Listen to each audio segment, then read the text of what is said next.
The story starts with a boy named Yukina, nervously asking a bishop named Pain what he wanted to talk about. He assumed Yukina already knew, but he had no idea. The two sat in silence for a moment before Pain finally said it was about the brave. Yukina looked confused and the village chief called him a fool, loudly saying it was about Relix. At that moment, Yukina realized they were talking about Relix becoming the new brave. He remembered seeing Pain speaking with Relix the day before. Curious, Yukina asked what was going on with the great brave. Pain explained that Relix would soon leave on a journey to gain the power needed to defeat the Demon Lord. However, Pain believed Relix might not have the strength to complete it alone. They planned to take him to the royal capital for training, but worried he would feel uneasy. To help, they decided to bring along someone from the village. Yukina immediately understood and tried to find a way out, but Pain quickly made it clear. Relix wanted Yukina to go with him. Shocked, Yukina asked why. He was just a simple farmer who needed to work to eat and pay taxes. Pain then made an offer. They would exempt him from taxes, cover his living expenses, pay him a salary as the Great Brave's caretaker, and the church would handle all travel costs to the royal capital. After hearing these conditions, Yukina agreed to be Relix's babysitter. Earlier, Pain had declared that Relix was the brave chosen by God, and the proof was his stigmata. Relix's parents looked proud and encouraged him not to stay trapped in their small village.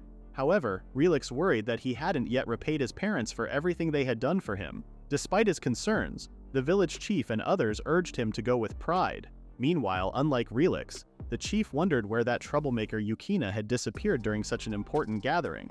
Even though Yukina was the same age as Relix, they were not close. However, Relix always felt that Yukina was different from others, and somehow caught his attention. In this world, a calamity called the Demon Lord appeared every 100 years, bringing chaos and destruction. The only one who could stop him was the Great Brave. Relix had been chosen as the new brave, something he had only read about in fairy tales. He felt proud, just like the rest of the villagers. But Yukina still treated him the same as before. While riding in the carriage, Yukina noticed Relix staring and asked what was wrong. Relix simply said it was nothing. Yukina then complained about how far the royal capital was. He also mentioned that the churchmen had enough warriors and questioned why he had to come along. Relix remembered how Yukina was always getting into fights, but Yukina didn't want to hear that from someone strong. Relix found that thought puzzling. Just then, Pain told them they were nearing the royal capital. The two country boys looked around in awe at the new surroundings. Relix had expected it to be grand, but seeing it in person was completely different. It was on a whole other level compared to their small village. Pain then announced that he would now request a meeting between Relix and the king. Suddenly, the carriage door opened and Yukina stepped out casually. He said it was his stop and told them to call him if they needed him. Pain reacted too late and tried to stop him, but Yukina had already disappeared into the crowd. From the beginning, Yukina never planned to go to the royal capital for money. Instead, he had another place he had promised himself to visit in his lifetime, the Red Light District. Like many men, he dreamed of having an unforgettable first time. And since he had plenty of money, this seemed like the perfect chance. While he was there, he also wanted to find the most attractive woman in the capital. That was his plan. But as he wandered through the dark alleys, he realized they felt unsettling. Just then, he heard a girl's voice begging some men to stop. Without hesitation, Yukina jumped in and quickly took them down. He then turned to the girl and asked if she was okay. She stared at him in shock before thanking him, surprised at how easily he had defeated the men. Yukina was just happy she was safe, but he couldn't help but notice something. Her chest was quite a sight. The girl looked confused and asked if something was wrong. Yukina admitted that he couldn't stop staring at such a beautiful girl, and her face turned red immediately. He then suggested they leave the dark alley, as it wasn't a safe place for someone beautiful like her. Still flustered, the girl claimed she was not used to receiving such compliments. They heard voices nearby, and the girl looked worried. Yukina sighed and held out his hand to her. She hesitated, but he told her to trust him, at least for now. Then he took her hand and she let him lead her without resisting. It didn't take long for them to reach a busy street. The girl, looking exhausted, apologized, saying she wasn't used to going outside.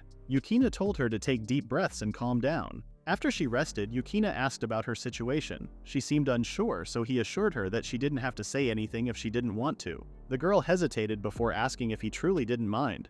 Yukina confirmed, explaining that he was the one who pulled her away in the first place, and now he wondered if he had done the right thing. The girl took a moment to gather her thoughts before explaining that she had simply gotten lost and ended up in the dark alleys. Yukina asked if she was serious, and she admitted it, feeling embarrassed. He then asked if she had anywhere she needed to go.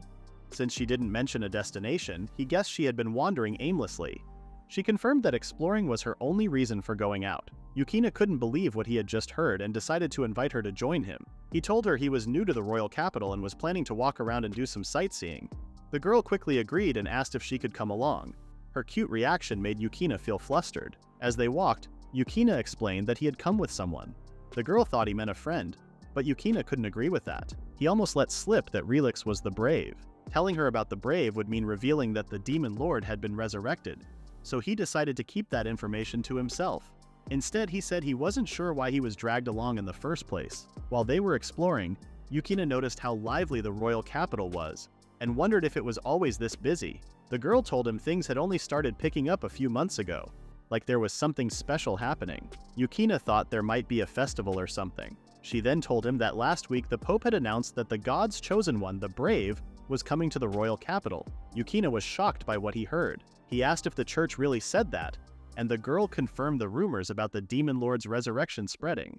To calm the citizens, the church had announced the arrival of the Brave. Yukina's plan to keep things a secret to avoid panic had failed. To lighten the mood, he invited the girl to grab some food and she quickly agreed. Later, the girl looked at some meat skewers and Yukina ordered them for her. The shop owner called the girl beautiful and asked Yukina if they were on a date. The girl then wondered if what they were doing was a date, since she had heard about it in rumors. Yukina handed her the skewers with extra meat from the kind shop owner. The girl shyly admitted she didn't know how to eat it. Yukina started eating and the girl asked if they were eating without forks. Yukina just nodded. She thought this must be how regular people ate and took a bite. Her face lit up and she said it was the most delicious food she had ever eaten, asking if regular people always had such tasty meals. Yukina realized the girl wasn't like normal people at all. Flustered, she insisted she was just the most common of all common people, the king of commoners. Yukina decided not to argue and suggested checking out other stalls. They walked around enjoying the sights and more food. Yukina asked if the girl was having fun and she said it was the most fun she'd ever had. Yukina agreed, feeling the same. As it got darker, the girl commented how quickly time passed when having fun. She thanked Yukina for not prying into her life and assumed he had figured out she wasn't a commoner. Yukina said it was obvious because of her clumsiness. Suddenly, Yukina gave her a necklace, embarrassed, and said it was just a souvenir to remember their time together. He worried it might be too cheap. The girl said she would accept it but worried she couldn't give anything in return. She then noticed her ring and gave it to Yukina. Seeing the ring, Yukina worried it was too valuable for someone like him, but the girl reminded him it was rude to ask about the price of a farewell gift. Yukina just smiled. They then said their goodbyes. Meanwhile, Relix had a meeting with the king. The king asked if Relix was ready to face the Demon Lord. Relix said he should be if that was his destiny. That night, Relix walked away feeling stressed. He thought Yukina wouldn't be nervous if he were the one meeting the king. Just then, Yukina appeared and asked how things went. He mentioned that the church had prepared rooms for them, but he'd rather find a cheap hotel in town. Relix agreed, saying it would be best since he would be away for a few days to get the holy sword. Only the brave and royal family could enter the temple. Yukina said not to worry and would just pass the time. He then asked who would go with Relix, and Relix confirmed it would be the king's daughter. The next morning, Yukina planned to do his real task in the royal capital, but he was surprised to see so many weapon stores. Suddenly, some men flew out of a store and a blacksmith began yelling that he wouldn't sell weapons to those good-for-nothing people, threatening to smash their skulls. Curious about the blacksmith, Yukina peeked inside. But before he could get too close, a hammer flew toward him, and Yukina dodged it just in time. The door was now damaged, and the old man noticed Yukina wasn't one of the men he had just kicked out. The old man apologized and checked if Yukina was hurt. He complimented Yukina's quick reflexes after seeing how well he dodged the hammer. Yukina thanked him and asked why he had made such a scene earlier. The old man explained that some people who had never hunted a monster were insisting on buying weapons they didn't deserve. Yukina didn't hold back, calling the old man's customer service terrible. The old man then asked what Yukina needed. Yukina said he was looking for a good sword for his friend. The old man was surprised Yukina wasn't buying for himself and told him to wait. As Yukina looked around, he noticed swords were popular since they were the signature weapon of the brave. However, Yukina preferred using a spear, but they were expensive. Then he spotted an old-fashioned looking spear. The old man returned with a sword that hunters would use, and Yukina decided to buy it. The old man asked if Yukina wasn't buying a weapon for himself. Yukina said he was out of budget, and the old man understood it was because of the price. He then offered Yukina the spear he had noticed earlier, claiming it was a proper weapon despite being secondhand. Yukina agreed, feeling good vibes from it, and decided to get the spear. Suddenly, Yukina heard someone complain about being woken up from a nice dream. He asked the old man if he had said something, but the old man denied it. Yukina looked around and the voice told him to check what he was holding. The voice introduced itself as Graham, the spear Yukina was holding, and proudly claimed it was one of the few weapons in the world that could speak. Graham greeted Yukina as his new partner, and Yukina accepted its existence. Later at the inn, Graham complained about how cheap the place was. In the end, Yukina brought him back because he felt that if he got rid of the spear, he might get cursed. Graham was impressed by how calm Yukina was, since his previous masters usually acted shocked in situations like this. Yukina said he was also surprised, even though he seemed calm. He then mentioned that Graham used to talk differently back at the store. Graham explained that he used telepathy for private messages and showed Yukina how it worked. He thought it was easier and more comfortable to talk loudly this way. Yukina asked if Graham could use telepathy when they were in a crowd, and Graham agreed. He didn't want his master to look crazy by talking to himself in the middle of the city. Yukina didn't mind having Graham and was happy to have someone to talk to in the royal capital. They promised to get along for now. Soon after, Yukina went somewhere and Graham commented on how eager he was. Yukina said it was his main reason for coming to the royal capital. Graham found Yukina's reason funny and asked if someone else had already caught his master's attention. Yukina said no, but he did hold on to the ring a girl had given him earlier. He thought going to a brothel might help him forget about her. Since Yukina was new to this, he decided to go to a proper brothel first, and Graham agreed. He didn't want to see his master catch a disease and die like his previous one did. Yukina walked into a brothel and told the receptionist that he wanted to prove himself. Graham laughed at Yukina, finding his words embarrassing. At that moment, a girl asked the receptionist to clean the room she had just used before leaving. Yukina was surprised and asked if the girl worked there. The receptionist said the girl worked on a freelance basis. Hearing this, Yukina rushed out of the brothel and caught up with the girl. He called her over and asked if she would agree to be his first partner. The girl was surprised and asked if he was paying for her services. Yukina said he wanted to lose his V-card to someone as beautiful as her. The girl thanked him for the compliment but reminded him that her services weren't free, explaining she was expensive. Yukina asked about the price with concern, and the girl whispered it into his ear. When he heard the amount, he was so shocked that his real accent slipped out. Even so, he refused to give up and promised himself that he would find a way to get that much money no matter what. He then told the girl to remember his words because he was determined to buy her services. The girl introduced herself as Kyunai and said she looked forward to the day he would return. Without hesitation, Yukina signed up for the mercenary guild.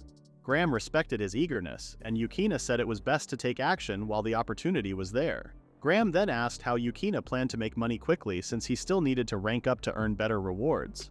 In response, Yukina picked up a low-level extermination quest and said he would keep hunting weaker enemies to build up his earnings. Graham realized that Yukina wanted to sell the monster carcasses for extra money on top of the quest reward and called him stingy. Yukina said it was just being efficient. He easily defeated the rat monsters without breaking a sweat, and Graham praised him. Yukina explained that he was used to dealing with rodents from his time as a farmer. The two continued taking down more rat monsters. After the third one, Graham sighed and complained about hunting rats so soon after getting a new master. He had expected Yukina to go after bigger monsters for quick, high-paying rewards, but Yukina made it clear that he wasn't aiming to be a mercenary. The money from the rats was enough for him. Graham accepted that but pointed out that Yukina's spear skills were terrible. Yukina reminded him that he was just a farmer. Still, Graham saw potential in him and offered to help unlock his hidden talent. Yukina was skeptical about learning spearmanship from a spear itself, but Graham explained that he had seen many skilled warriors in the past, memorized their techniques, and planned to teach Yukina moves that suited him.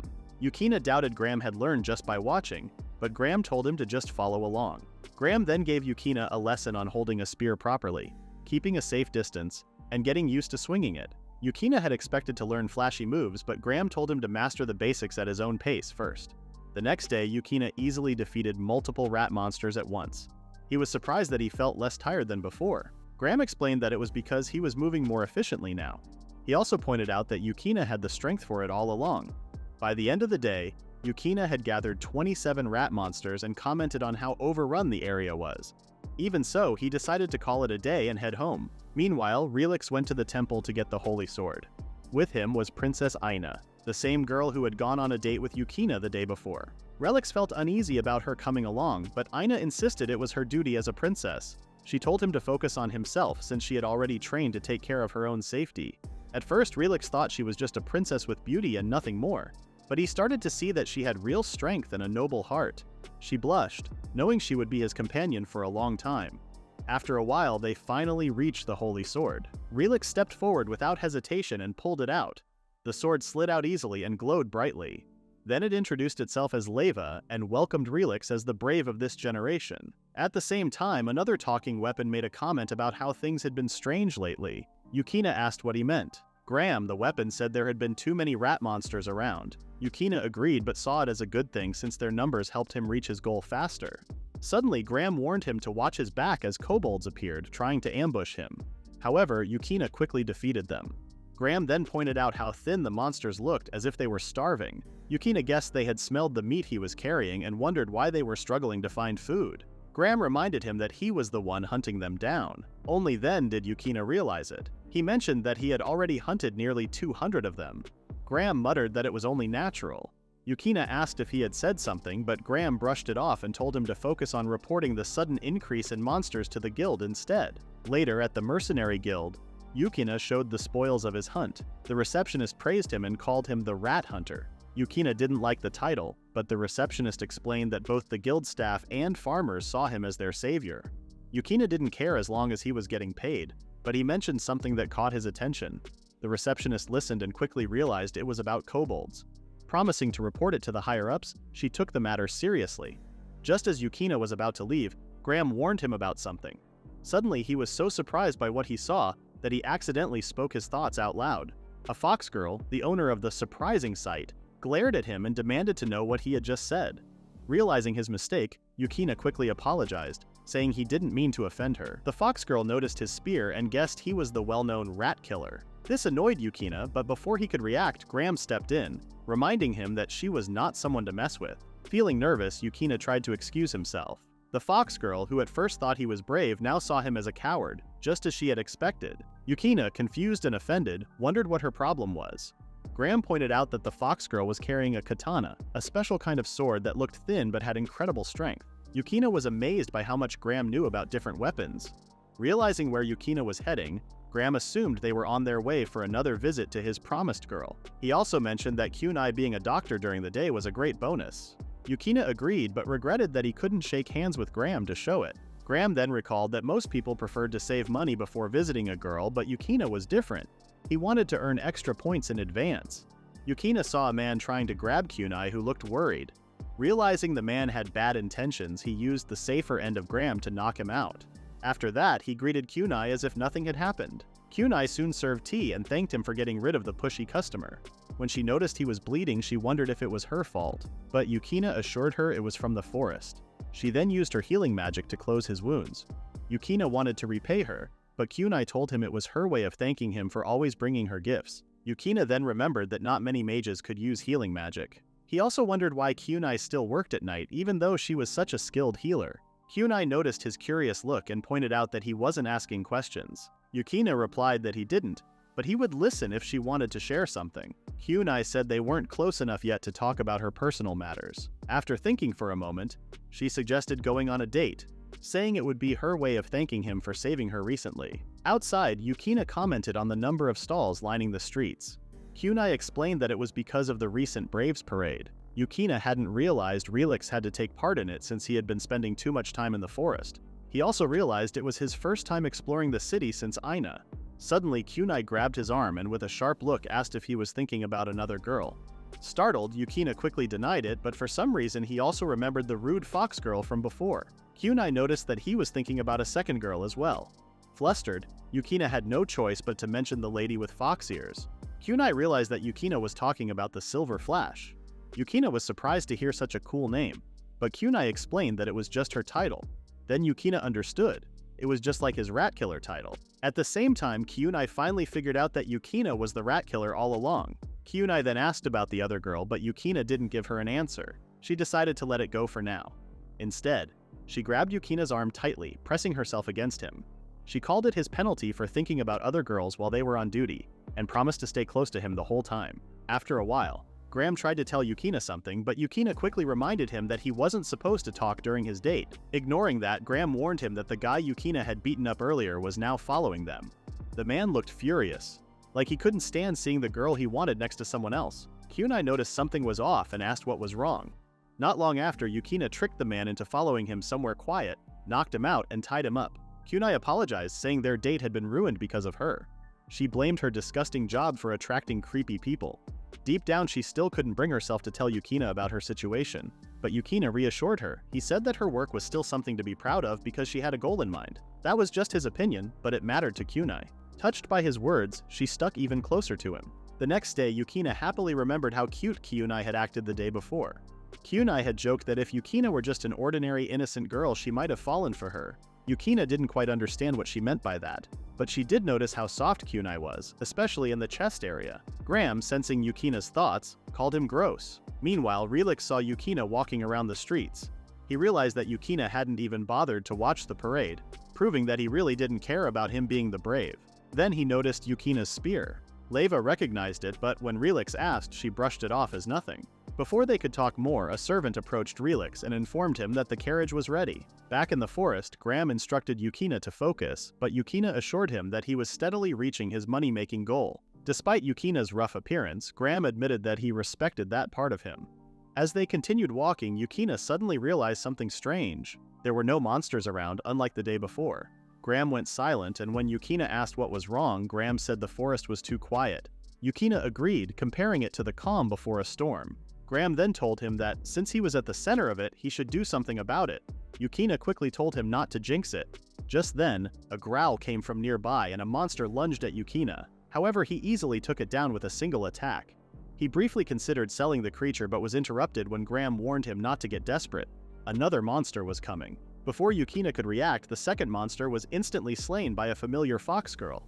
Yukina, at a loss for words, awkwardly thanked her in a formal tone. The fox girl smirked and asked if Yukina was trying to go from rat killer to dog killer. Yukina didn't care much for the insulting title, but she pointed out that it didn't change the fact that he only hunted weak monsters. Graham warned Yukina to stay calm since she was someone he couldn't defeat. Yukina replied that he was simply doing whatever tasks the guild assigned him. He then introduced himself properly, but the fox girl scoffed, saying she had no interest in knowing the name of a weakling. Yukina wondered why she was acting so prickly, but he was patient enough to tolerate her attitude. Still, he couldn't help but question why the Silver Flash was even in the area. The fox girl explained that she was investigating something, though she complained that such a job should have been given to lower-ranked mercenaries, not someone like her. At that moment, Graham seemed to realize something, making Yukina curious about what it was. The fox girl then questioned why Yukina was using such a weak weapon like a spear. This time, Graham took offense. She went on to mention how everyone called Yukina a spineless spearman, who only fought rats. Though annoyed, Yukina admitted that he preferred fighting from a safe distance rather than up close like swordsmen. The fox girl then asked if the rumors didn't frustrate him. Yukina simply replied that he couldn't be bothered by things like that. For some reason, the fox girl got angry and called herself a fool for asking. She excused herself, saying she couldn't waste any more time with him. Yukina wondered what was wrong with the sassy fox girl. Graham then explained that she was a martial artist, not a mercenary. Unlike mercenaries who fought for a living, martial artists trained to improve their skills. These fighters hated having their combat styles or weapons insulted. Yukina then realized he was the complete opposite of her. Graham agreed, saying Yukina never cared about insults. Yukina understood, but he also noticed that the fox girl wasn't a bad person. Graham questioned how he could think that after their rough conversation. Yukina pointed out that she had saved him earlier, but Graham dismissed it, saying he was imagining things. Yukina decided to return to their usual rat hunt, but Graham suggested calling it a day. He hoped his worries were just paranoia and told Yukina they should go home if they didn't find any monsters in the next few minutes. 30 minutes later, Yukina was complaining about the sudden increase of kobolds in the area. He was surrounded and relied on Graham's instructions to dodge incoming attacks. He regretted not going home sooner. Graham told him it was too late for regrets and warned him not to end up as monster food. Suddenly, the kobolds started eating the corpses of their own kind. The sight made Yukina panic. After a while, Yukina took a break, but Graham warned him that another wave of kobolds was coming. Yukina asked what was really going on. Graham mentioned that a monster stampede was about to happen. He explained that this happened when monsters went wild at certain times. Yukina wondered if it was just them being aggressive like thugs, but Graham explained that it was mostly all about food. He said that when too many monsters gathered in one place, they started fighting for food. Recently, the area had been full of their usual prey, rat monsters. But now that they were almost gone, the kobolds had gone mad searching for food. Graham told Yukina that to them, he was just a walking meal. The only reason they left for now was because they had eaten enough of their fallen comrades. That explanation made Yukina want to run away. However, he couldn't shake the thought that he might be the reason for the stampede. Graham agreed that the stampede would have happened eventually, but admitted that Yukina's actions could have played a role. However, he also had another guess about what was truly causing it. Suddenly, a loud roar echoed through the forest and Yukina broke into a cold sweat. Graham was sure Yukina had figured out the truth by now. For the moment, he suggested running away since Yukina stood no chance against that creature with his current strength. However, Yukina was certain that the roar came from the direction where the fox girl had gone. That made both Yukina and Graham realize that the Silver Flash's mission was to investigate the signs of the stampede. Ignoring Graham's warning, Yukina ran straight toward the source of the roar. Graham tried to stop him, urging him to turn back, but Yukina didn't listen. When Yukina arrived at an open area, he saw kobold corpses scattered everywhere. Standing in front of the fox girl was a massive kobold. Graham knew right away that this had to be a Cobalt King, far stronger than the usual ones. He was certain this mutant was the cause of the stampede. Luckily, the Cobalt King hadn't noticed them yet because the strong smell of blood in the air dulled its senses. Graham warned Yukina not to do anything reckless or he'd be dead the moment the monster saw him. Yukina watched as the fox girl glared at the Cobalt King, gripping the hilt of her sword. In a flash, she drew her blade, slashed, and immediately sheathed it again. At that moment, Yukina and Graham understood why she was called the Silver Flash.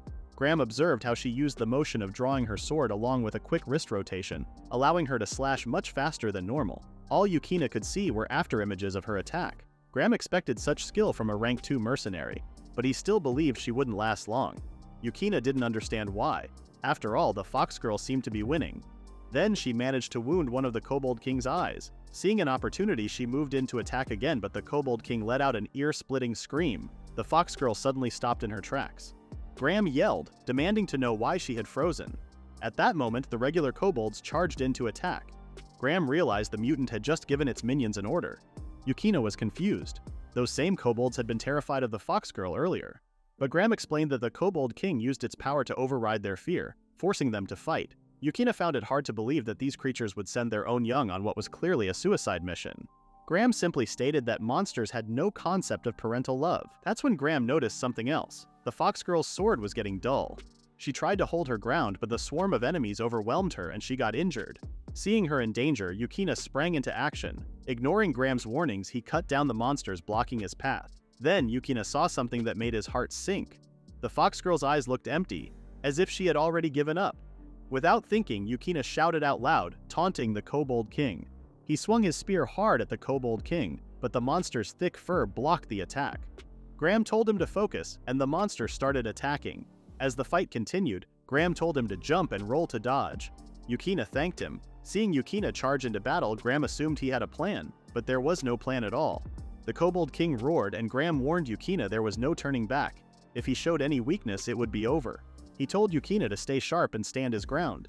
Yukina attacked again, but unlike the fox girl's strikes, his attacks did nothing. Frustrated, Yukina called Graham an edgeless spear, which made Graham angry. Yukina soon realized this fight was too much for a rookie like him. Graham then pointed out that the fox girl was in danger. Yukina, overwhelmed, said his hands were full. Graham instructed him to throw his knife at the monster's wounded left eye. Yukina aimed carefully and threw the knife. The Cobalt King flinched, distracted as it tried to block the attack. Taking the chance, Yukina rushed to the fox girl, defeated the nearby kobolds, and asked if she was okay. Hoping the monsters would give up soon, Yukina was disheartened when Graham explained that the creatures had already lost their reasoning because of the mutant's dominance. Suddenly, Graham warned him about a looming shadow behind him. Yukina later regained consciousness, confused about whether he was still alive. He soon realized he couldn't move his left arm, it was badly injured. The fox girl asked why he even came to help her. Yukina simply stated the obvious. He came to save her. She called him a fool, saying she never asked for help and that he got hurt because of it. Seeing the Cobalt King approaching, Yukina said there was no time to argue since they still needed to survive. The fox girl questioned why he risked himself for her when he wanted to live. She pointed out that he could have escaped alone, and no one would have blamed him since her death was already expected. But in his mind, Yukina knew he would have blamed himself if he had turned away. He always tried to play it safe. That's why he chose a spear, despite the mockery. Yet despite that, he still wanted to save the girl in the alley, sleep beside Kunai, and now protect the fox girl. The fox girl reminded Yukina of how she had always criticized him. She accused him of saving her only because he wanted to. In his mind, he didn't care what others said about him. He made his own decisions. He declared that he would help any woman in danger without hesitation. He had already made up his mind and planned to stick with it. The fox girl couldn't believe his reasoning. Yukina told her to be quiet and stay still since she was injured. Suddenly, Graham started laughing in a strange way and called Yukina amusing. He said he had been waiting for someone like him, someone selfish and bold. At that moment, Graham finally accepted Yukina as his true master. Yukina's pain suddenly disappeared. A shadow loomed over him. It was Graham. Graham then asked Yukina to say his name. Stretching out his healed arm, Yukina called out to Graham.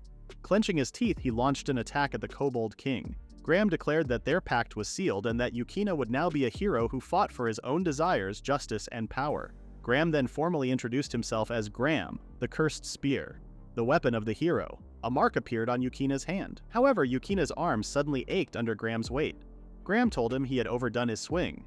Yukina blamed Graham, but Graham made it clear that it was Yukina's own lack of strength. Graham explained that his ability was mass manipulation, and that his current weight was equal to 2 full-grown humans. The fact that Yukina could even swing him despite the pain was a miracle. He assumed their pact had pushed Yukina's physical limits, forcing his arms to use more strength than intended. Graham warned him that he could only manage 3 more swings strong enough to cut through the massive beast. Yukina asked what would happen if he tried a 4th. Graham told him his body would give out. Gritting his teeth, Yukina made up his mind. He would defeat the Cobalt King. Charging forward, Yukina prepared to strike. Graham told him to give it his all if he was truly a man. With a powerful swing, Yukina sliced off the Cobalt King's left arm. The monster roared in pain and tried to counterattack with its right arm, but Yukina cut it off just as easily. However, his body was already reaching its limit. Graham reminded him that the fight wasn't over, and that he already knew what Yukina would do next. Yukina knew it too, someone was watching him, and if he collapsed now, he would lose his pride. Graham told him to focus on the right timing, accuracy, and fighting spirit. With all his remaining strength, Yukina drove his spear into the Cobalt King's chest. The massive creature crashed to the ground with a heavy thud. Graham asked if Yukina was okay. Yukina said the rest of the Kobold pack was still around. Graham told him to rest since reinforcements had just arrived. A few knights were already defeating the remaining kobolds one by one, and Graham called them late. Still, he was glad that the attention was on his master. Relix was surprised to see Yukina. As the fox girl watched him get treated, Yukina smiled. She asked if he was okay, but before he could answer, he collapsed right in front of her. Graham quickly warned her not to move him carelessly. He knew she had questions and doubts, but he told her to set them aside for now and take Yukina to a doctor named Kunai. He was sure she would figure something out to help him. The fox girl understood and followed his instructions. Graham also reminded her not to forget Yukina's stylish spear since it was his master's most treasured weapon. A narcissistic spear indeed. Yukina was not born with any special fate. He just happened to be from the same village as the Great Brave.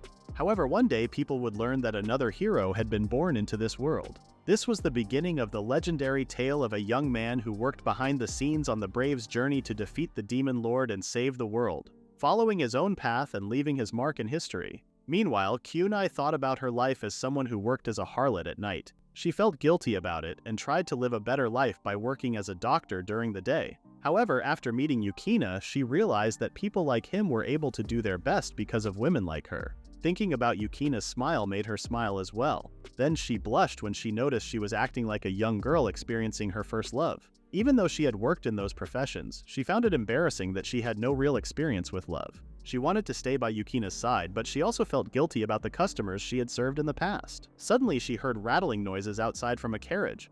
A fox girl rushed to the door looking for Kunai. When Kunai asked what was wrong, the fox girl begged her to save a man. Kunai tried to calm her down, but her eyes widened when she saw Yukina lying unconscious. Staying calm, she quickly instructed the others to place Yukina carefully on the table. She used her scan skill and saw that his organs were damaged, and both his muscles and bones were torn apart. Shocked, she asked the fox girl why she brought Yukina to her instead of a larger hospital. With the royal soldiers nearby, they could have even gone to the military hospital. The fox girl, frustrated, asked if Kunai would just let Yukina die. Kunai told them to leave, saying there was still time to take him somewhere better equipped. However, deep inside, she was scared. What if she ended up killing Yukina with her own hands? At that moment, Graham spoke up, mocking Yukina's taste in women.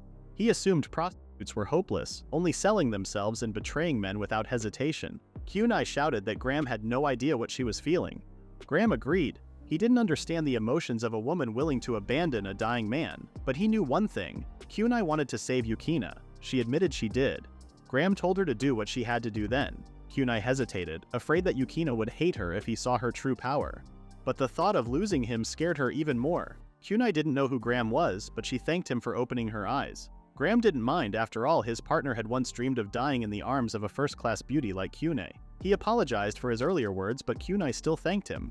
Then, she turned to the fox girl and Relix, promising that she would save Yukina no matter what. As the others left the room, Kunai still heard Graham's voice, thanking her for making the right choice, knowing it was a difficult one. Healing magic didn't just use mana, it also drained stamina. since Yukina was severely injured, losing too much life force could kill him. Kunai needed an external source of stamina to share with him. She took off her hair ornaments, her body trembling in pain. A pair of horns appeared on her head. Though exhausted, she knew she had to save Yukina. Then she leaned down, kissed him, and used a skill called transfer.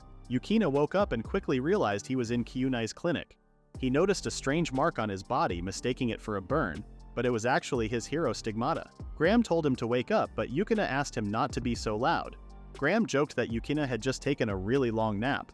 Confused, Yukina asked who he was, and Graham dramatically introduced himself. Yukina remembered Graham looking like an old, worn-out piece of junk, which made Graham angry. Laughing, Yukina assured him that he already knew who he was. As he started remembering the events that led to him forming a pact with Graham, he suddenly realized he wasn't wearing any clothes. Before he could panic, Graham told him to look to his right. Yukina's eyes widened when he saw two large puddings placed beside him. He closed his eyes for a moment, feeling oddly refreshed. Realizing he was still undressed, he jokingly thought he had already stepped into adulthood. Graham quickly told him to calm down because that wasn't the case. He then reminded Yukina to be grateful to Kunai, who had saved him from dying after his severe injuries. Graham also warned him not to wake her up, as she had stayed up for 3 days taking care of him. Yukina finally understood what had happened, but noticed that his body felt even better than before he got injured. Graham told him to hurry up and put on his clothes. Their conversation got so loud that it woke Kunai up. When she saw Yukina's smug face, she sighed in relief, happy that she had managed to save him. Graham whispered that moments like these called for a hug. Though hesitant, Yukina followed his advice and hugged Kunai, apologizing for making her worry. Kunai was surprised but happy that Yukina hugged her on his own. She then admitted that she had come to a realization. She, the most admired woman in the capital, had been influenced by a man who had never even been with a woman before. Yukina apologized, but his eyes were locked onto something else. Kunai quickly noticed and asked if her horns looked disgusting. Without hesitation, Yukina shook his head and said she looked even more stunning than them.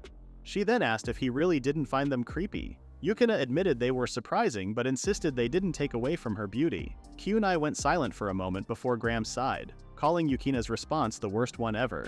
As Yukina started worrying that he had said something wrong, Kunai suddenly declared that she couldn't hold back anymore. She looked at him with deep affection and gave him a passionate kiss. Yukina was completely shocked. Kunai then told him to drop the formalities when addressing her. Without hesitation, she confessed her love and kissed him again. Yukina couldn't believe what he was hearing. After some time, Kunai, feeling embarrassed, apologized for her shameful behavior. Yukina said he was both surprised and happy about her sudden confession. Kunai, still covering her face in embarrassment, asked again if her horns really didn't bother him. Yukina reassured her, saying they were no different from the ears and tails of beastmen in his eyes. Kunai then decided to reveal the truth. She admitted that she was from the succubi race, a type of demon that seduced men and absorbed their vitality.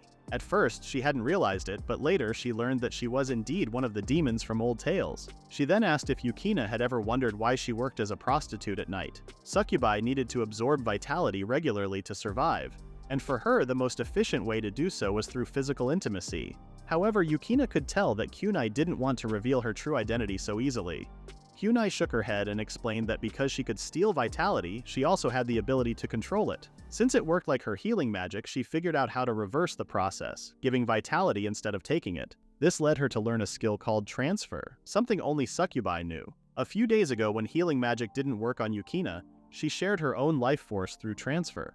However, she could only use this ability when her horns were exposed. She needed direct contact with another person to manipulate vitality, which made it difficult to keep her horns a secret. Yukina finally realized how close he had been to death, and thanked Kunai for saving his life. Kunai was simply happy that he was feeling better.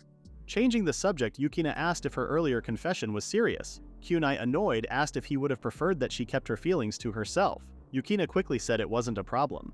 He was just confused because it was the first time a woman had ever confessed to him. Since he had approached her for business reasons, he hadn't expected her to have real feelings for him.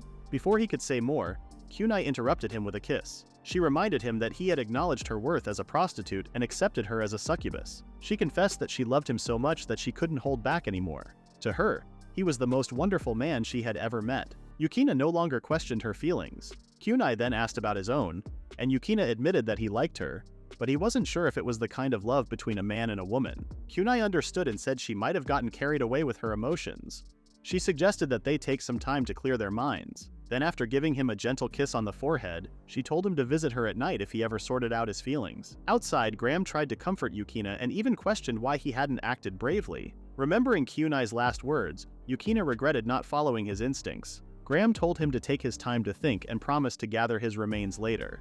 Yukina couldn't believe his partner had no faith in him. Yukina then took out the Cobalt King's fang from his pocket and wondered what to do with it. Graham mentioned that the fox girl had gone through a lot of trouble to get it for him. He said she was strict with others but also with herself, unlike most women. He also suggested that Yukina visit her to say thank you. Suddenly, the same fox girl's ears twitched, and she ran toward Yukina, calling him the hero. She was happy to see him safe. Surprised, Yukina jokingly asked who she was. Then he asked her to keep some distance since people were watching them. The fox girl begged him to listen, but Yukina told her to calm down and stop calling him the hero. Without warning, she placed her sheathed sword in front of him and knelt. She asked him to accept her as his subordinate. Confused, Yukina asked what she meant. The two sat down for a cup of tea, and the fox girl formally introduced herself as Mikage. Yukina asked her to speak casually, but Mikage refused, as she insisted on showing respect to a hero. Graham reminded Yukina how stubborn martial artists could be about certain things.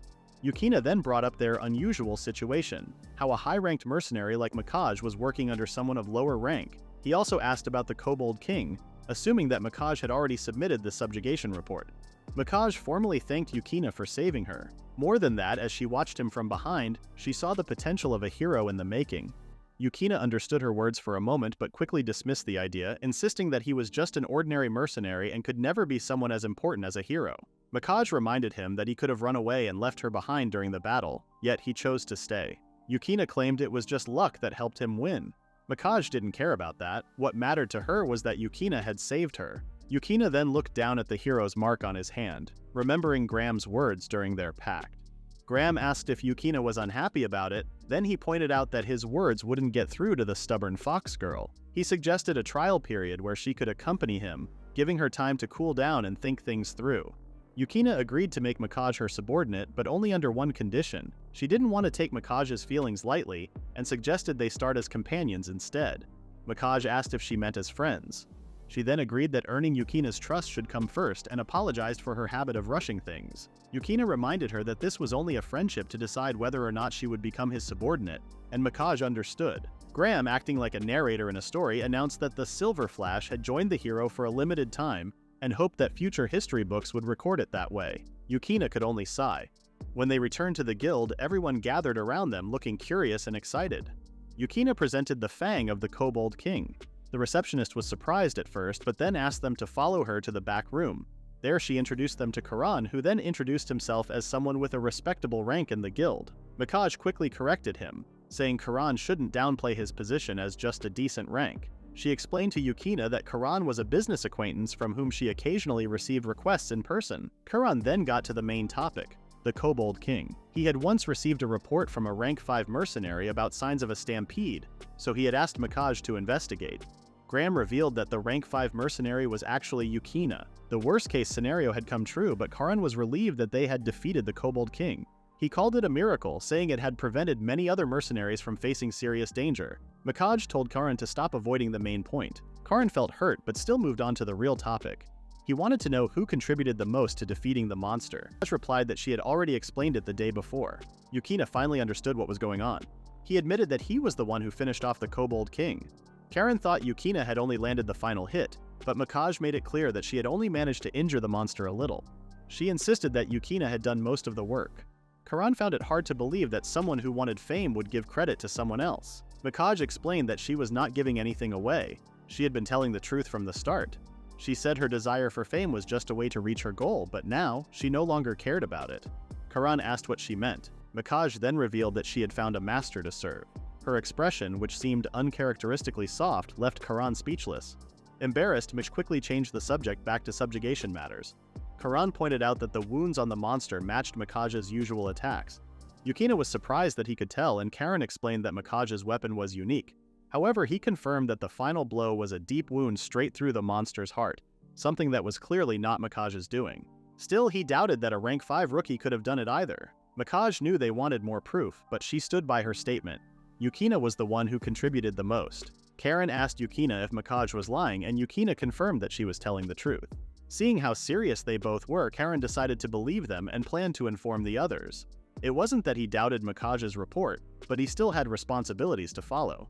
On top of that, Yukina had technically taken credit for someone else's quest. Yukina wondered if he would be punished for it. However, since it was an emergency, he needed confirmation from someone involved, himself. At that moment, he realized just how troublesome organizations could be. Before Yukina signed the receipt, he asked to transfer part of the reward to Mikage, which surprised her. He reminded her that he would have died if he had been alone back then, and he never even planned to fight the monster in the first place. He wanted Mikage to be listed as a collaborator, and sharing the reward was his way of thanking her. Mikage looked touched. Karen accepted the request. Graham then teased Yukina, calling him a womanizer for giving points to Mikage. Since Yukina had already defeated a powerful enemy, Karen suggested that he try for a promotion to rank 4. He explained that the staff members thought highly of Yukina because he was more reliable and careful than the other newcomers. However, he still needed to officially take the promotion since he now qualified for it.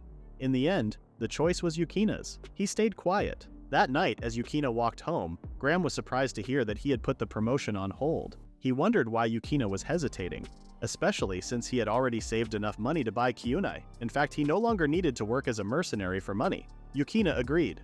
Yukina stopped in front of the clinic. Graham knew this was Yukina's goal all along and asked if he had made up his mind. Yukina said he had. Graham reminded him not to keep a woman waiting, and Yukina thanked him for the advice. Graham then told him to do his best since he would be watching how things played out. Yukina wondered if he should just ignore that last comment. He knocked on the door and Kyunai asked who it was. Yukina answered that it was him.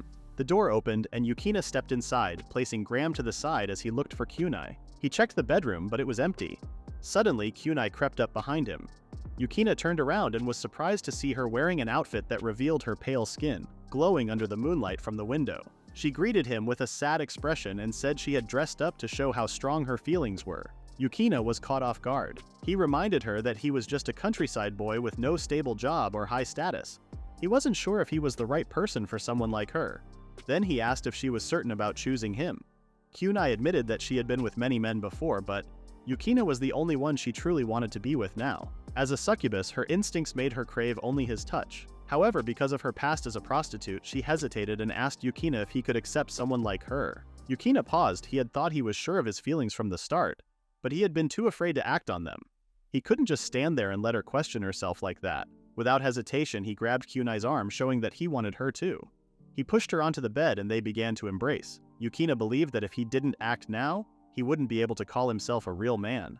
Looking into her eyes, he told Kyunai that her past didn't matter to him. Whether she had been a prostitute or a succubus, he only wanted her completely. Tears filled Kyunai's eyes as she admitted she felt the same. Meanwhile, Graham, watching from the side, casually remarked that his partner was at the hero level. The thought of that was both exciting and terrifying at the same time. Somewhere, we see Mikage politely refusing Relix's offer to join the Braves' party. The room fell silent. Worried, Aina asked why, since she had heard that Mikage originally came to the royal capital for that very reason. Mikage confirmed it, but explained that she had already found a master she could truly serve. Aina asked who it was. Mikage said the Braves should already know because they had met before. Her master was there when they first met.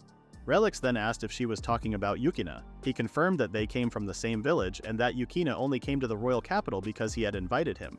Upon hearing that, Mikage thanked Relix, saying that she had met Yukina because of him. However, Relix felt uneasy about the way Mikage spoke so respectfully about Yukina. Mikage then stated with confidence that Yukina would become a great hero one day, and she was certain of it. Relix rode back home in a carriage. While looking out the window, he asked Livia about the difference between a brave and a hero. Livia explained that a brave was someone who carried the hopes of the people and saved the world. Heroes could also save the world, but what set them apart was their selfishness. They would do anything to fulfill their own desires, and this drive would change the world in the process. However, Livia hadn't heard of both a brave and a hero appearing in the same place at the same time. She called Mikage foolish and disappointing for looking up to heroes, who were known for being rude and crude. Relix told her to be careful with her words. Relix then noticed Aina holding her pendant tightly and asked if it was something special to her. Aina blushed and said it was her treasure. Relix was surprised to see the same expression on Aina's face that Mikage often had. He guessed where Aina's pendant might have come from, but decided to dismiss the idea, thinking that kind of coincidence only happened in legendary tales. The next morning, Yukina smiled as he thought about how important certain things were to him. He understood that Kyunai had worked as a prostitute to support herself, but he didn't want her to be with any other man anymore. Kyunai smiled and kissed him. Then she asked if that kiss had tired him out. Yukina said it didn't. Kunai then told him that the kiss had taken the same amount of energy as if she had spent a whole night with another man. Yukina was shocked, but Kunai seemed more amazed by the power of their love.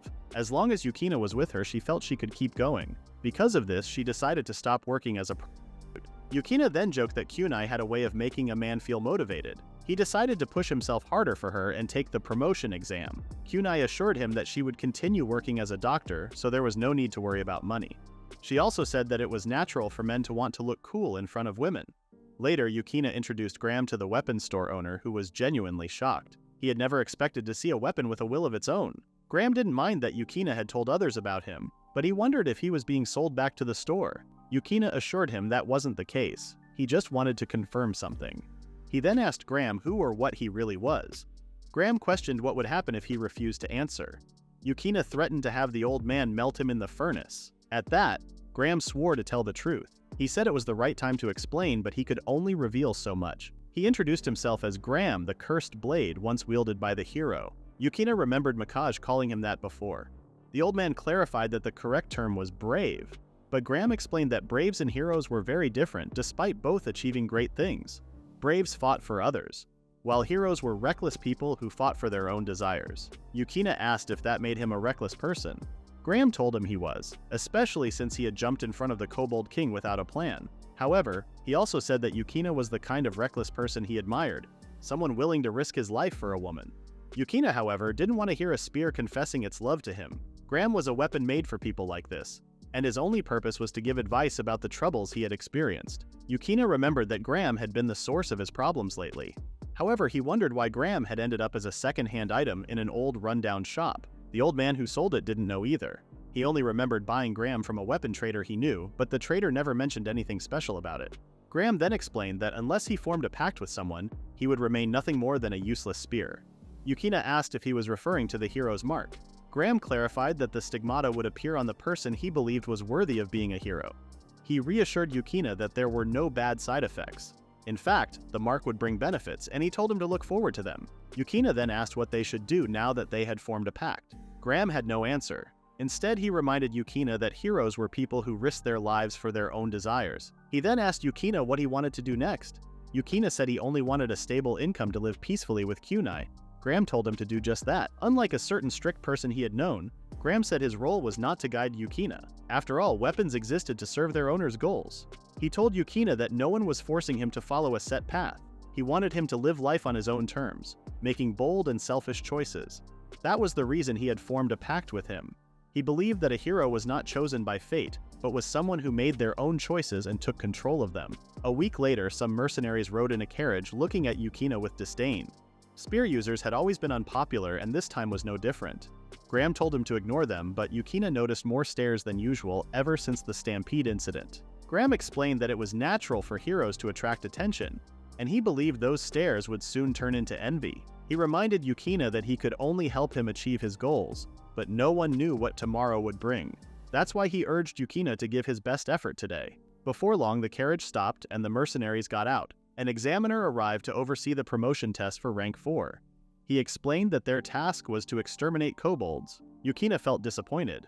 It didn't sound as exciting as he expected. However, everyone was shocked when the examiner announced that each mercenary had to defeat 30 kobolds.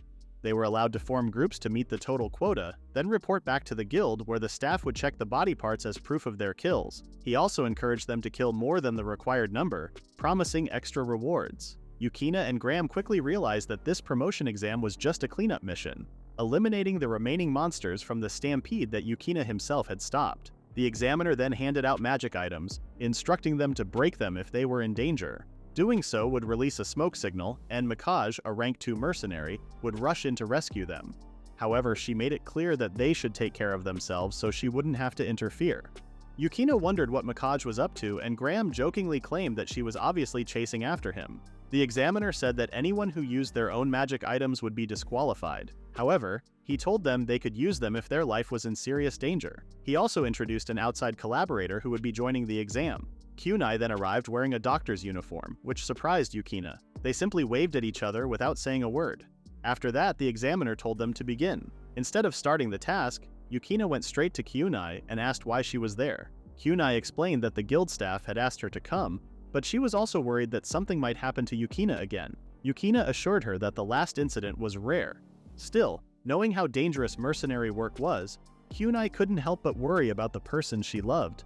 She had fallen for Yukina because of his strong desire to follow his own path. They were so in love that they didn't even hear Graham reminding them about the exam or notice the people around them watching. Mikage suddenly appeared, clearing her throat and giving them a sharp glare. Annoyed, she told Yukina to get moving or she would disqualify him. Startled, Yukina quickly got the instructions and ran off as fast as he could. Hyunai silently watched Mikage, who then turned to her and said she knew about her connection with Yukina. However, since Hyunai was there for official business, Mikage warned her not to show favoritism. Hyunai reassured her that she was only there to do her job as a doctor, and reminded Mikage to focus on her duties as a supervisor as well. Mikage was caught off guard and insisted that she was doing her job. Hyunai then recalled how worried Mikage had been when Yukina was on the brink of death. She assumed something was up and that made her giggle. Meanwhile, Yukina had no trouble dealing with the kobolds. Graham thought it might have been because the Cobalt King was gone, but he still warned Yukina about the smarter ones. Suddenly, Graham shouted that a mercenary was in danger on the left. Without hesitation, Yukina ran toward the mercenary, impressing Graham. Yukina told him to stop joking and asked what was going on. Graham explained that a wounded mercenary was surrounded by 10 kobolds. The injured mercenary noticed Yukina running toward him and desperately called for help.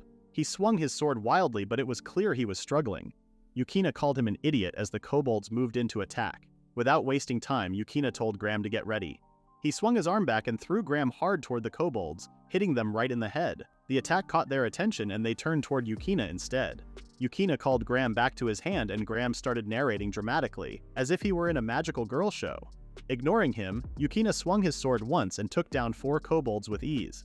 After the fight, Yukina checked on the mercenary and asked if he was okay. Instead of answering, the mercenary demanded to know what Yukina had just done.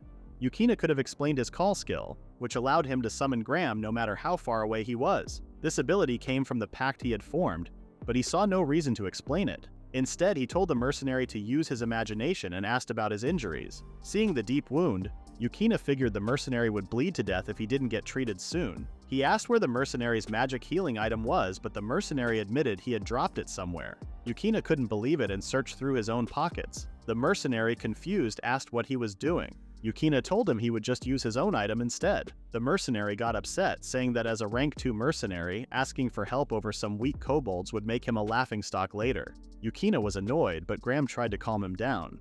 Yukina firmly told the mercenary to stop being stubborn since he would die without treatment. The mercenary complained that if he accepted help, he might be disqualified. That was the last straw for Yukina. He reached his limit and shouted at the mercenary to stop whining. Yukina smashed the magic item, creating a loud noise and thick smoke. He believed this would make the wounded mercenary easier to spot. He expected someone he knew to arrive first, but Graham brought bad news. When Yukina asked if another mercenary needed help, Graham instead warned that a juggernaut was heading their way. Yukina was confused. Was that kind of monster even supposed to be in the forest? As heavy footsteps echoed closer, Graham told Yukina to get ready. Yukina took a stance, frustrated and unsure of what was happening. Suddenly, a bull-like monster with long, sharp horns appeared. Yukina recognized it as a hornbull and wondered why it was in this area. The hornbull glared at him, which made him even more confused. This creature was usually calm, so why was it acting so aggressively? Graham pointed at the monster's side, and Yukina finally understood. Some reckless fool had tried to take it down in one hit, but only made it furious. Graham guessed that it was another examinee like them. Since there was no blood on its horns, the attacker must have escaped, leaving the hornbull in a blind rage, searching for revenge. Unfortunately, Yukina got caught up in someone else's mess. Graham explained that once a hornbull got angry, it wouldn't stop until it destroyed everything in its path. It was also too fast for any human to outrun. Yukina decided to hold it off until Mikage and reinforcements arrived. Graham then reminded him about the extra burden behind him, the wounded mercenary. He asked what Yukina planned to do and even suggested using the mercenary as bait to escape and regroup with Mikage, but Yukina refused. If he abandoned someone he had already helped, he knew he wouldn't be able to live with himself. Seeing Yukina stand his ground, Graham grinned with excitement. This was exactly why he saw Yukina as a true hero. Yukina lowered his spear and told the hornbull to drop dead. Then he used enchant on Graham. Graham cheered for him, and Yukina shouted as he swung his spear to hit the monster's head. The hornbull's horns cracked like biscuits, and the monster fell to the ground with a loud thud. Yukina could hardly believe how intense the fight had been, but Graham said it was actually easier than before. Enchant was a skill that made Graham's weight more than double. It was a power Yukina had gained along with Call, and he had used it to defeat the Cobalt King. Yukina agreed that he didn't feel any pain and wondered if it was because of the pact. Graham confirmed that his presence made Yukina stronger, but he also believed Yukina had natural talent. When Yukina asked what kind of talent, Graham said he would find out soon. For now, he suggested that Yukina eat and get some rest. Yukina told him not to treat him like a kid, but Graham reminded him that he was generations older anyway. Suddenly, Mikage appeared, and Yukina thanked her for coming. She was surprised that he was the first to use the emergency signal, but Yukina explained that it was for an injured mercenary he had found. Mikage suggested taking the mercenary to Kyunai, saying he would likely be disqualified. Yukina also mentioned that the Hornbull wasn't their fault. Someone else had foolishly tried to kill it. The examiner then asked if Yukina had taken it down. Yukina confirmed that he had, explaining that if he hadn't, both he and the injured mercenary might have died. The examiner told him to follow him back to the entrance to give more details. Yukina agreed and also pointed out the dead kobolds around the area, saying they were his kills and should be enough to meet the quota. In the end, the troublemaker who messed with the Hornbull got disqualified, and the rest of the examinees passed with flying colors. It was a big step for Yukina. However, not much changed after he was promoted to rank 4. Well, one thing did change.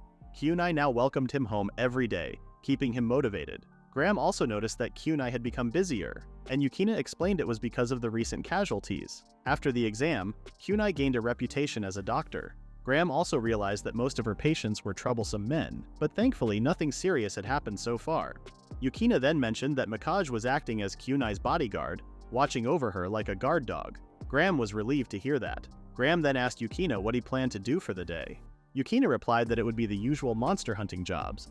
However, this time Mikage would be tagging along. She excitedly ran up to him like a happy pet. Yukina reminded her that they wouldn't be taking on anything too big, but Mikage just wanted to be part of his team. Yukina remembered they had talked about it before, but mercenaries weren't allowed to take jobs ranked higher than them. That meant Mikage would have to take a lower ranked job, which would put her at a disadvantage. However, the fox girl didn't care about money since she had already saved up plenty. Yukina felt a little defeated in that regard. Graham pointed out that bringing Mikage along wasn't a bad idea since she was strong enough to even defeat Yukina himself. Yukina felt another blow to his pride. Feeling down, Yukina realized Mikage was on a whole different level. Graham then told him that Mikage was even better at giving advice as a mercenary, and suggested learning from her instead. Without hesitation, Yukina asked Mikage for guidance, and she immediately agreed to help him. Back in the present, Yukina easily defeated several monsters at once. Mikage praised him for making good use of his spear's special traits. Yukina, however, found her more impressive because she knew so much about weapons. Mikage admitted that katanas were still her specialty, but she could see that Yukina was improving with his spear. To her, it seemed like someone was guiding him in real time. Just as they decided to stop for the day, Yukina noticed a wound on Mikage. She was surprised that she hadn't noticed it earlier and apologized. Yukina asked why she was apologizing. Then he used healing to close her wound, and Mikage was shocked. Yukina was happy that it worked so well. Mikage asked if he had really just used healing magic. Yukina said it was his first time using it on someone else and was relieved that it worked. Mikage remembered how difficult healing magic was to learn and how rare it was among mercenaries. She was sure Yukina didn't have it when they first met, which meant he had only learned it recently. At first, she thought he was the type to grow in sudden bursts of strength, but now she realized he improved little by little, step by step. She couldn't believe she was witnessing the growth of someone like him up close. The thought made her blush. Mikage grew curious and asked where Yukina had learned such magic. Yukina said he had learned it from Kyunai, which surprised Mikage. He explained that Kyunai was an expert, and that he needed these skills for dangerous missions. He also reminded Mikage about the person who got injured during the exam, which made him realize it was important to know first aid. For some reason, Mikage looked troubled and sad. Yukina noticed and asked if something was wrong. Mikage then told him that it was amazing he had learned so much in such a short time. Yukina admitted he could only heal small wounds for now. He then saw Mikage spacing out again and asked if she was feeling okay. He suggested taking a break if she needed one, but Mikage insisted she was fine. Back at the guild, Yukina handed Mikage her share of the reward and apologized if it seemed like a small amount to her. Mikage told him to keep the full reward since she had done nothing but space out and cause him trouble. However, since she had been more injured than him, Yukina insisted she take her share. Left with no choice, Mikage accepted. Yukina was relieved, but he suddenly realized he had spoken to her as if he outranked her. He quickly thanked her for the day and said he hoped they would meet again in 3 days. Mikage watched him leave with a heavy heart. She reflected on how she had failed to gain points as both an instructor and a subordinate. To clear her mind, she decided to train. Just then, a guild staff member ran up to her. Mikage asked what was wrong. The receptionist apologized for giving her the wrong reward earlier. It was actually supposed to be more. Mikage assured them it was fine since mistakes happen. After thinking for a moment, she decided to deliver the extra reward to Yukina herself. She soon found herself standing in front of Kyunai's clinic, wondering if she should just give it to Yukina the next time they met. However, she had already come this far, so there was no turning back now. Tea was served inside, and Kyunai apologized for making Mikage come to find Yukina. She explained that Yukina would be late because he had some things to take care of. Mikage apologized too, since she had interrupted Kyunai during business hours. Kyunai told her not to worry as she was closing the clinic for the day, and invited Mikage inside for some tea. She also wanted to chat with Mikage. The fox girl looked happy to hear this. Kyunai then shared that she had been worried about Yukina lately because of his reckless behavior. Mikage said there hadn't been any problems so far. She wondered how many other accidents Yukina had aside from the stampede. Kyunai was glad to see a strong instructor like Mikage by his side. Mikage appreciated hearing that. The two girls kept chatting while enjoying the tea. Kyunai served more tea, and Mikage thought Kyunai was really nice and charming. If Kyunai wanted Yukina to be happy, Mikage decided she would support the couple. Then Kyunai asked if she could ask a question. Mikage told her to go ahead. Kyunai asked if Mikage was in love with Yukina. The surprising question left Mikage speechless. Meanwhile, Graham had just gotten his usual maintenance from the old blacksmith and felt cheerful. He said the old man was great, and Yukina couldn't help but agree, seeing how happy Graham was. Curious, Yukina asked who had made Graham in the first place. Graham didn't know anymore since it had been so long. In a flat voice, he said he really forgot. Yukina thanked him for the simple answer. Yukina remembered that when Graham avoided a question, he wouldn't answer, no matter how much you asked.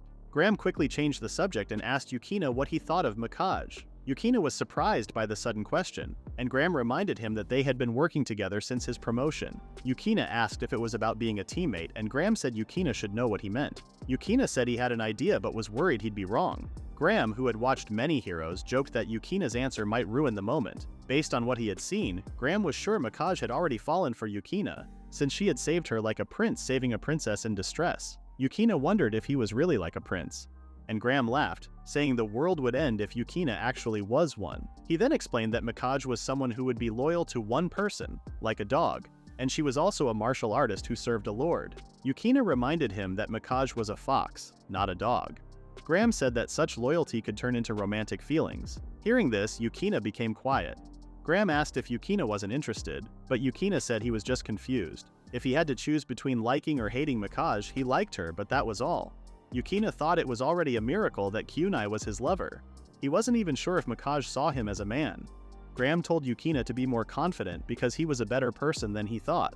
Because of this, Kyunai fell in love with him. Yukina blushed and thanked Graham for his kind words. However, Yukina said he couldn't return Mikage's feelings because he was already with Kyunai. Graham argued that great men can have great lovers, and even in this country there were men with many mistresses. Yukina replied that this only applied to nobles, and for a commoner like him, monogamy was the norm. He also worried that if he dated Mikage, Kyunai wouldn't be happy. Graham insisted that Kyunai would be fine with it, but Yukina asked him on what basis. Graham chose to stay quiet, but he advised Yukina to balance work and family life. Even if Yukina worked hard for Kyunai, there might come a time when she would leave. Yukina agreed and said that's why he had taken a 3-day break from his mercenary job. When Yukina finally got home, Kyunai greeted him. Yukina was surprised she was still awake. Kyunai said it was still early and their night had just begun. Yukina noticed how excited Kyunai looked, which reminded him of their first night together. Kyunai then invited him over and Yukina couldn't say no. In the bedroom, Mikage, dressed in light clothing, greeted Yukina. Yukina was surprised to see his teammate and asked what she was doing and wearing. Kyunai explained that Mikage had copied the outfit from her hometown. Mikage nervously asked Yukina what he thought of it since it was her first time wearing something so revealing. Yukina confessed that he had felt excited seeing her. Mikage's ears perked up and she thanked Yukina. Yukina then asked what the occasion was. Kyunai signaled Mikage. Mikage hesitated for a moment but then shared her feelings. She asked Yukina to return her affections as well. Kyunai encouraged Yukina to grant Mikage's wish. Yukina asked if Kyunai even understood what she was saying. Kyunai assured him that she did and that she had even encouraged Mikage to confess. Yukina reminded her that he no longer wanted a purely physical relationship. Kyunai knew Yukina was surprisingly faithful, but when she saw Mikage's feelings for him, she felt truly happy. She was glad that another woman understood why she loved him so much. She didn't doubt Yukina's love for her, but wondered if it was okay to keep such an amazing man to herself. She thought it would be nice if Mikage became Yukina's new girlfriend. She reminded him that she was a doctor, not a fighter. But Mikage could help him in battle. Yukina asked with concern if Kunai was okay with this. Kunai said she felt happy, and though it might not be normal, she didn't feel repulsed at all. Yukina wondered if this was just a part of being a succubus. He remembered Graham saying that Kunai would be okay if Yukina went after Mikage. Kunai began teasing Mikage, which made Mikage act more seductive and call out Yukina's name. She said one night was enough for her, and no matter what happened, she would always stay by his side as his sword, ready to serve him until her body could no longer fight. Yukina responded that, while he might not be the hero Mikage imagined or as skilled as she was, he wouldn't back down after hearing a woman say something like that. He admitted that Mikage was incredibly attractive in his eyes. He told her it would be a waste for her to only be his sword, and asked her to give everything she had to him instead. As Yukina reached for a kiss, Mikage told him to accept her loyalty and everything else. The next morning, Relix and a female mage visited Kyunai's clinic. Relix had already found a new swordsman to replace Mikage and also recruited a mage. The next step was to find a healer. He could hardly believe that Mayuri, a young and cute girl, had become the youngest person to earn the title of court mage. Both she and Aina were equally skilled in magic, but since Aina was royalty, Mayuri was the better choice for their party. Relix had no complaints about Mayuri's magic skills, but she seemed to be lacking in another area. He stopped comparing her to Aina, realizing it would be rude. Lavia then snapped him out of his thoughts. Relix asked if it was okay to visit without an appointment. Mayuri assured him that this was the least busy time of the day, and they could always return another time. Just then, Kunai appeared, and Mayuri immediately noticed the difference in their figures. Feeling jealous, she jokingly called it unfair and blamed the gods for the inequality. After calming down, Mayuri apologized for her sudden outburst. Relix mentioned that this wasn't their first meeting and apologized for showing up without warning. He then got straight to the point and invited Kunai to join his brave party, asking for her help in defeating the Demon Lord. Kunai paused for a moment before apologizing. To Relix's surprise, she declined the offer.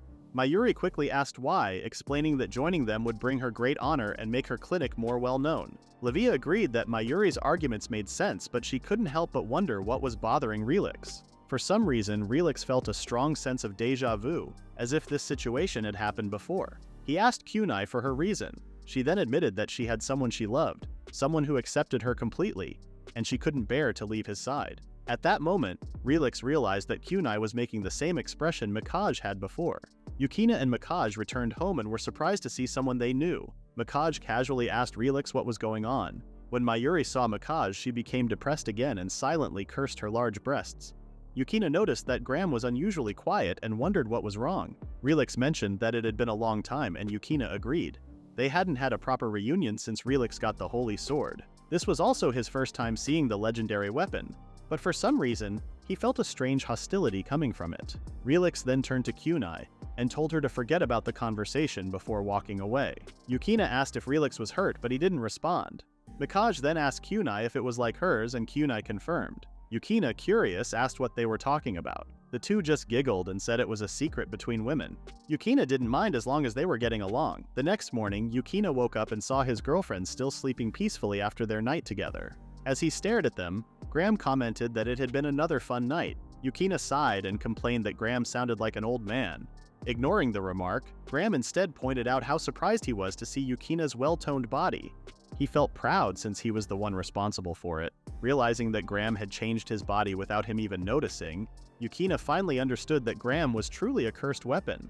Graham told him to relax, explaining that he had only used enchant to adjust his weight every day. Yukina was shocked that he had never noticed before, but Graham admitted that was his intention all along. Thanks to Graham, Yukina had built up enough stamina to handle 2 women at once without any trouble. Embarrassed, Yukina told him to shut up. As he reached for his clothes, Yukina noticed the ring Aina had given him. He could still remember her beautiful smile and bright red hair. Even though he was now with Kunai and Mikage, he couldn't shake off his feelings for Aina. It was only because of Kunai's sensitivity and Mikage's adaptability that their three-way relationship worked. Still, deep down he felt like he wasn't being completely honest with himself. But he knew the truth. His first love would never come true. He assumed that, with time, his feelings for Aina would eventually fade. Later in the forest, Mikage put Yukina through intense training. Like a strict instructor, she gave him advice on reacting to opponents, counterattacking, and defending himself. However, Yukina made a mistake and took a hard hit from Mikage. Shocked, the fox girl quickly asked if he was okay. Yukina crouched down and began healing himself. Mikage apologized for getting carried away, but Yukina reassured her not to worry. He had told her not to hold back.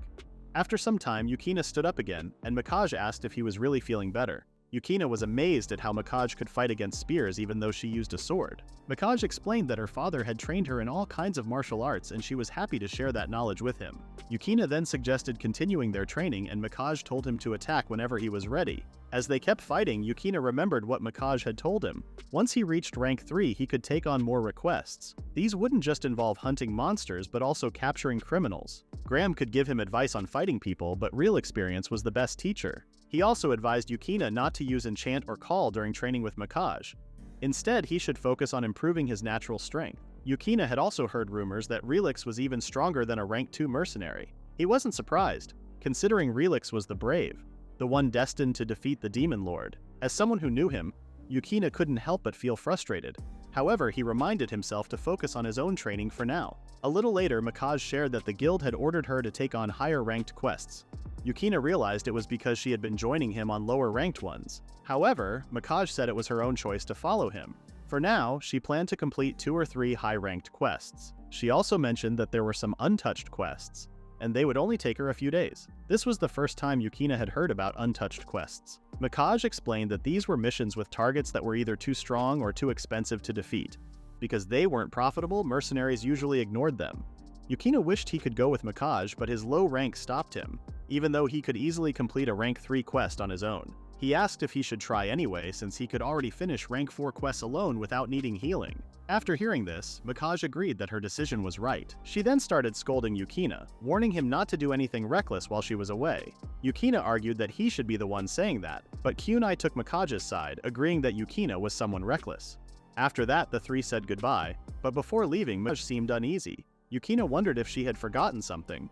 Without hesitation, Mikage suddenly kissed him on the cheek. She then said she was really leaving this time and quickly ran off. Yukina was too shocked to speak, and Kunai commented on how cute Mikage was. Kunai then said she would return to the clinic, while Yukina decided to walk around the marketplace for a while. After that, they went their separate ways. In the marketplace, Yukina walked around alone, feeling nostalgic. Graham reminded him that he wasn't actually alone, which made Yukina click his tongue in response. Graham then said that his feelings were hurt, but Yukina quickly replied that he was just joking. It had been a while since the two of them were alone together. Yukina wondered if calling Graham a guy was even the right term. Graham didn't mind and simply described them as one guy and a weapon. Yukina realized it didn't really matter. Graham was also happy that they could talk freely without whispering, and Yukina felt the same way. It turned out that Yukina hadn't told his girlfriends about Graham yet, though Miyake had already sensed that Graham was special. There wasn't any real reason to tell them. Yukina just wanted to keep having private conversations with Graham. Graham then asked what Yukina planned to do for the rest of the day. Yukina grabbed an apple for a snack and said he had no plans. As he looked around, he commented on how much his palace had grown to match the capital's. He didn't have any complaints about his old hometown, but after living in the capital, he had no desire to return to his previous way of life. While snacking, he suddenly remembered his first day in the capital, wandering through the market stalls. Back then, he hadn't met Graham yet. Instead, he had met a red-haired girl. Annoyed, Yukina sighed, frustrated that he was remembering something he shouldn't. Graham asked what was wrong, and Yukina simply said it was just a bittersweet memory from his youth. As he walked past an alley, he saw a group of thugs surrounding a girl. He thought it might be Aina, but told himself that would be too much of a coincidence. Still, he couldn't ignore a girl in trouble, so he knocked one of the thugs down with Graham. Graham had seen the attack coming from far away. Yukina commented on how weak the strike was, and Graham explained that he had made himself lighter before hitting the thug. Otherwise, with Yukina's current strength, the thug's head would have exploded. The thugs turned to him and asked what he was doing, and Yukina asked the same. He told them that if they wanted to be with girls, they should go to a brothel instead. Graham warned him that if he said the wrong thing, he might end up looking like the bad guy. One of the thugs then noticed the spear and asked if Yukina was a follower of the Silver Flash. Yukina replied that it was actually Mikage working for him. Another thug wondered if Yukina was trying to act tough even though his mistress was missing. Seeing the tension rise, Graham tried to calm Yukina down. Yukina gave the thug a headbutt and told him to back off. The man collapsed, unconscious. Graham couldn't believe Yukina had actually hit someone, but Yukina corrected him, saying he had only used his head this time. The other thug tried to punch him, but Yukina caught his fist. The man screamed in pain, and Graham warned him to calm down or his hand would get crushed. Suddenly, Yukina felt something strange in his body. Graham then explained that he had been using enchant on Yukina earlier, which had helped him build his strength. Yukina hadn't even noticed that he had gotten stronger, but there was something more important right now. He turned to the girl and asked if she was okay. She thanked him but sounded unsure. Yukina found her reaction funny and looked at her more closely. Graham agreed, saying any girl would be flustered after seeing a stranger take down thugs so easily. Something about the conversation felt familiar to Yukina. The girl slowly lifted her head, revealing her face from under her hoodie. It was Aina. Yukina couldn't help but scream in shock. The two ran away from the scene and Yukina said they should be far enough. Aina agreed, but her mind was more focused on Yukina holding her hand. Yukina quickly apologized and let go. Watching Aina, Graham couldn't help but think that Yukina's luck with big-chested women had finally run out. Yukina admitted he had been wondering about that himself lately. Yukina then mentioned that it had been a while since they last met. Aina agreed, adding that he had saved her twice. Yukina was just happy she was safe. In his mind, he had wanted to see her again and talk about many things. Now it was finally happening right in front of him. Noticing his spear, Aina asked if Yukina had become a mercenary. Yukina wanted to tell her the real reason but instead made an excuse, saying he needed to earn a living in the capital since he had no education or status. Aina then pointed out that using a spear was uncommon. Yukina replied that he wasn't good with a sword. Feeling flustered, Aina quickly clarified that she didn't mean it as an insult. Yukina reassured her that it was fine, as he was used to those kinds of comments. Setting that aside, Yukina asked how Aina ended up in the alley. Aina struggled to explain, so Yukina assumed she had gotten lost again after sneaking out of her mansion. Aina insisted she had a good reason this time. Yukina noticed she wasn't denying the sneaking part and Aina fell silent. She admitted that last time she had just wanted freedom, but this time she actually had a destination in mind. However, she didn't know which way to go. With no other choice, she asked for directions but somehow ended up being approached by those thugs. Yukina then asked where exactly she had been trying to go. Aina was surprisingly looking for the old man's weapon shop. She asked Yukina if he knew the place, and he confirmed that it had been his favorite shop since he arrived in the capital. Aina was shocked because she knew the old man was famous for only using his skills for customers he personally liked. Even aristocrats couldn't do business with him. Yukina then realized why the old man had ended up buying a shabby spear like Graham. Graham reminded him that he was an ancient and honorable weapon. Curious, Yukina asked why Aina wanted to see the old man. She said she needed a custom-made item. When Yukina looked confused, Aina explained that the old man was a skilled craftsman in many areas, not just weapons. Yukina was surprised since he had always assumed the old man only made weapons. Yukina offered to lead the way, but Aina didn't want to trouble him. However, Yukina pointed out that they had already come this far, so he decided to stay with her. Aina was stunned but took his hand, hoping she could rely on him once again. In the weapons shop, Yukina called out to the old man. The old man couldn't believe Yukina had another girl with him and warned him about the jealous young people. Yukina asked him not to ruin his reputation, but Graham agreed with the old man this time. The old man said he believed that great men made great lovers, but he warned Yukina that the other two girls might turn her head away from him. Yukina asked him to stop, but he couldn't believe the old man was talking at such a bad time. After a moment of silence, Aina took off her hood and the old man recognized her. Aina greeted him like they had known each other before. Yukina realized his job was done. Graham told him it was too late to earn any more favor, but Yukina said he still had a chance. The old man asked Yukina to go outside because he needed to talk to Aina in private. Yukina thought about reporting him to the authorities, but the old man explained it was for business. Aina then told Yukina to wait outside the shop, promising she would scream for help if needed. The old man told her to stop joking and Aina said she was just kidding. The old man seemed surprised by her response. He wondered if Yukina would ever stop chasing women. However, he was more surprised when he saw the crown princess walking into his shop without any guards. Aina explained that she hadn't come with any reliable guards. The old man, amazed by Yukina, asked how they met. Aina explained how she had gotten into trouble once and Yukina saved her, but she never saw him again after that. The old man guessed it was only until today. He wondered if the royal castle was in chaos with Aina missing. Aina said she was ready for it. The old man agreed that she must have had a plan, knowing how smart she was, and he understood she had a reason to sneak out. Aina then mentioned she needed him to make something for her. Outside, Graham asked how Yukina knew someone like Aina. Yukina explained how he had first met her. Graham said it sounded like a perfect love story and joked that he would write a book about it when he retired. But Graham was curious about Aina's noble background, and Yukina admitted he didn't even know her name.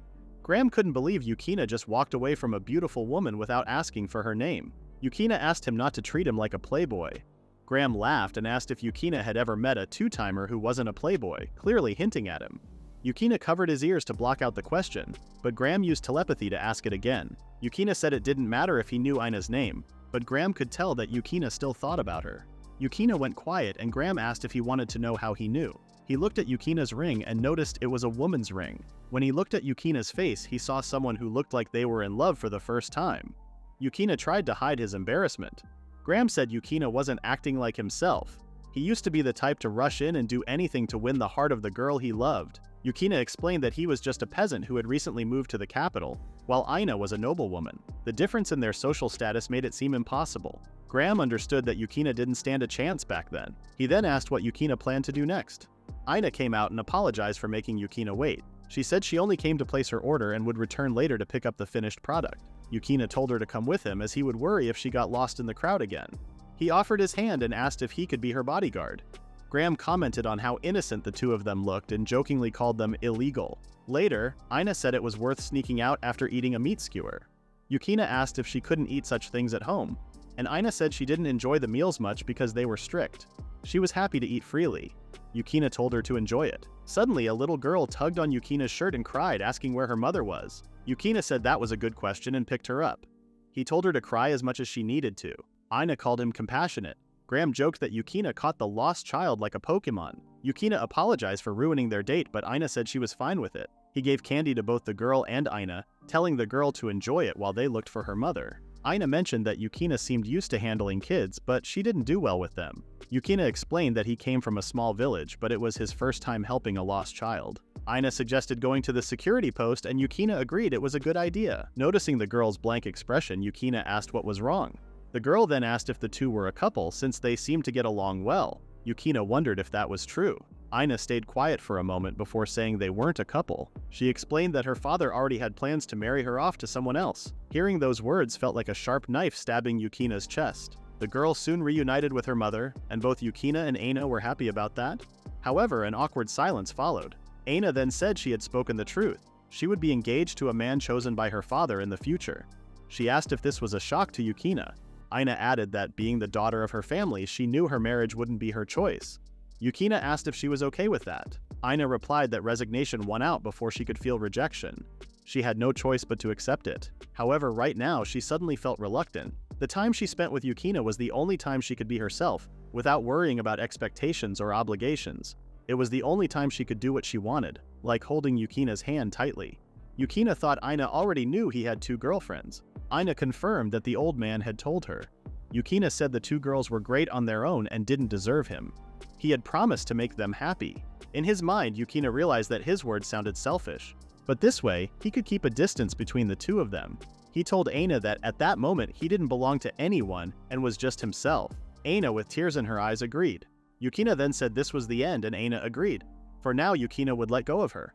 But if the pain he felt in his chest also affected Aina, and if some kind of miracle happened, he would take the chance. And that was the end of Yukina and Aina's story, at least for now. Mikage, another mercenary, and a mage fought against monsters with all their strength. Relix used his enchant skill and quickly defeated a mantis monster. Mikage decided to temporarily join the Brave Party, which was also in the guild. She had no reason to say no, especially since the guild officially invited her. She was also curious about Yukina, who was from the same village, and thought she could learn more about her from the Brave Party. Mikage was impressed by how easily Relix took down the steel mantis. Mayuri, the mage with the group, was also impressive as a rank 2 mercenary. Sion, the priest, complained about getting the short end of the stick, but his support spells and accurate casting were really good. As for Gerbert, a rank 1 mercenary, he was strong, but in Mikage's eyes, Relix stood out the most. His growth was incredibly fast. Mikage joined the party to see how strong the man was, the one she had originally planned to serve, but what she found went beyond her expectations. She realized Relix was truly the hope of humanity, the brave. Suddenly, Mikage saw a surprise attack aimed at Relix. Relix tried to defend himself, but his sword was knocked away. Mikage rushed to help, but Gerbert stopped her, saying there was nothing to worry about. Then, Relix summoned his holy sword, and Lavia appeared shining in his hand. That is the end of the recap at Chapter 12. Please read the pinned comment about the next part.